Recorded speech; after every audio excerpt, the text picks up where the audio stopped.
Құрметті ата-аналар, бізде егер оқушыларымыз екі таңбалы санға көбейткен кезде әдетте қай санға көбейтіп жатқанын және қайда жазатынын шатасып білмей қалып жататын жағдайлар болады. Сондай жағдайда біз ең алғаш көбейтіп үйреткен кезде түрлі түсті қаламдарды қолдансақ болады.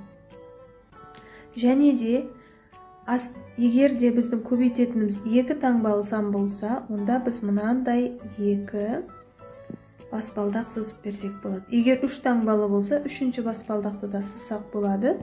Әзірге бізде екі таңбалы сан. Енді ең алғашқы бұл бізде көбейту керек. 4 пен қызыл түсті таңдадық. 4 пен 2-ні көбейтеміз. 8. 4 пен 1-ді көбейтеміз. 4. 4 пен 2-ні көбейтеміз. 8. Енді бізде тұрған жасыл түспен 2.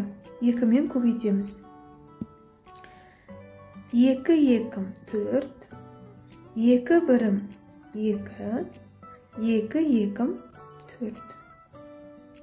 Қосамыз. 8-дің өзін жазамыз. 4-ке 4-ті қоссақ 8. 8-ге 2-ні қоссам 10. 1 ойда. 4-ке 1-ді қоссам 5.